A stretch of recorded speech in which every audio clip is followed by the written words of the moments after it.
பிஸ்மில்லாஹிர்ரஹ்மானிர்ரஹீம். அஸ்ஸலாமு அலைக்கும் வரஹ்மத்துல்லாஹி வபரகாத்துஹு. நாளை 5ஆம் ஆண்டு புலமை பரீட்சை எழுதுகின்ற மாணவர்களோடும் அவர்களது பெற்றோர்களோடும் பேசுவதில் மிக்க மகிழ்ச்சி அடைகிறேன். கடந்த வீடியோக்களிலே நாங்கள் அவர்களுடைய ஆலோசனை சொன்னது போல நாளை மிக முக்கியமான நாளாக அவர்களது கனவுகளுக்காக, பெற்றோர்களது கனவுகளுக்காக மாணவர்கள் பரீட்சைக்கு செல்கின்ற நாளாக, பரீட்சை எழுதுகின்ற நாளாக இருக்கிறது. எனவே அன்புக்குரிய பெற்றோர்களே, உங்களது பிள்ளைகளுக்கும் இந்த வீடியோக்களை காட்டி நாங்கள் சொல்லக்கூடிய ஆலோசனைகளை நீங்கள் கட்டாயமாக பின்பற்ற வேண்டும்.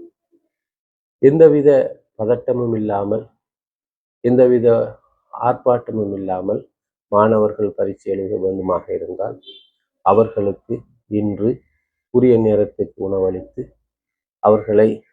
அவர்களிடம் இன்று மிக ஆறுதலாக பேசி, மிக சிக்கலான கேள்விகளை அல்லது பதட்டத்தோடு பல கேள்விகளை அவர்களுக்கு நீங்கள் பயிற்சி அளிப்பதை விட்டுவிட்டு அவர்களுக்கு இலகுவாக அவர்கள் படிக்கக்கூடிய முறையிலே ஓரளவு படித்து முடிந்த அளவு நேர காலத்தோடு அவர்களை நீங்கள் உறங்க விடுங்கள்.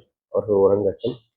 அதுபோல காலையிலே தகுதிப்பட்டு அந்த கேள்வி பார்த்தியா, இந்த கேள்வி பார்த்தியா, அதுக்கு விட பார்த்தியா, இதுக்கு கேள்வி பார்த்தியான்றெல்லாம் கேட்காம அவருடைய இஷ்டத்துக்கு. ஏனென்றால் பரீட்சை எழுத போகின்ற எல்லோருக்கும் மனதிலே ஒரு ஓட்டம் இருந்து கொண்டிருக்கும். ஒவ்வொரு கேள்வியை பற்றிய ஓட்டம் இருக்கும். சில கேள்விகளுக்கு ஒரு பதட்டத்தோடு நேற்று தான் படித்தேன், இன்றைக்கு விட வருது இல்லையா, ஐயோன்னு சொல்லி எண்ணத்தோடு தான் எப்படிப்பட்ட பரீட்சை எழுதுகிற எந்த வயது ஆளாக இருந்தாலும் இருப்பாங்க. எனவே அவங்க பரீட்சை எழுதுகின்ற பொழுது அவங்களோட சுயமாக அவர்களுடைய லைன்லேயே அவங்களை விடணும்.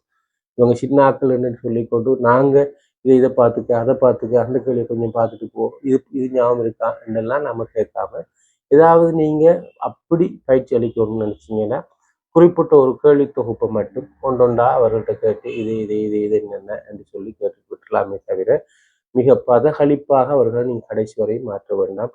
என்றால் அவர்கள் ஸ்மூத்தாக போய் அந்த பரீட்சை எழுத விடணும். அதுபோல இன்று அவர்கள் அங்கே இங்கு சுற்றி திரிவது அல்லது ஆறுதலாக இருந்தால் அவர்களை மிக ஸ்ட்ரெஸ் பண்ணாமல் நீங்கள் கொஞ்சம் அவர்கள் போக்கிலே விட்டு நாளைக்கு பரீட்சை எழுத ஆரம்பித்து செய்யுங்கள். அதுபோல அவர்களை தனிமையாக பரீட்சைக்கு அனுப்புவதை விடுத்து பைசிக்கிள் ஓடி போகக்கூடிய மாணவர்கள் இருப்பார்கள், நடந்து போகக்கூடியவர்கள் இருப்பார்கள்.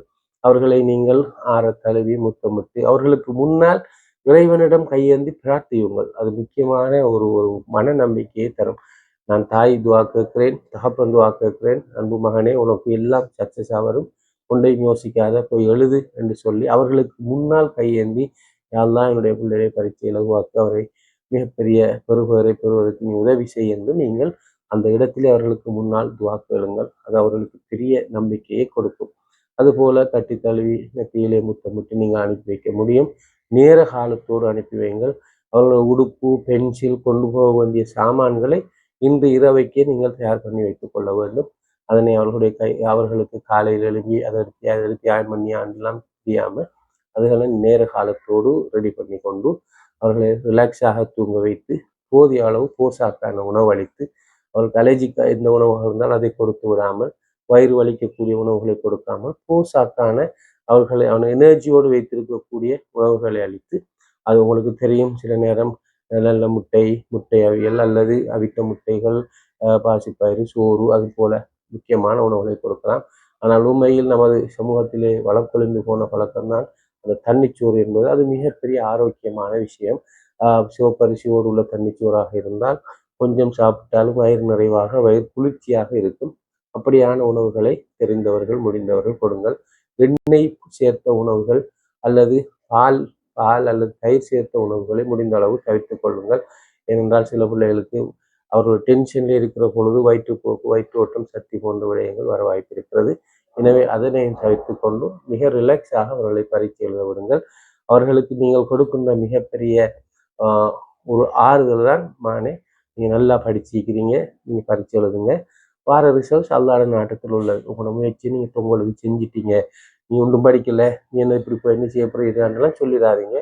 படிக்காத ஆளாக இருந்தால் கூட நீங்கள் நிரப்பமாக படிச்சிருக்கிறீங்க, எப்படி நீங்கள் வென்றுவீங்கன்ற ஒரு நம்பிக்கையை, உத்வேகத்தை அவங்களுக்கு கொடுத்து அவங்களுடைய பரீட்சைக்கு தயாராகக்கூடிய முறையிலே அவர்களை மிக இலகுவாக பரீட்சைக்கு அனுப்பி வைங்கள்.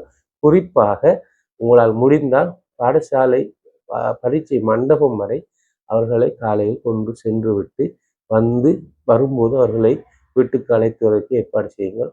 எல்லாம் வல்ல அல்லாஹுடைய அருள் எங்களுடைய குழந்தைகள் அனைவருக்கும், எங்கள் இந்த முறை பரீட்சை எழுதக்கூடிய நாட்டில் அனைத்து குழந்தைகளுக்கும் கிடைக்க வேண்டும் என்று நாஷ் என்ற சார்பாகவும் என் சார்பாகவும் பிரார்த்தித்து விடைபெறுகிறேன். நன்றி. அஸ்ஸலாமு அலைக்கும்.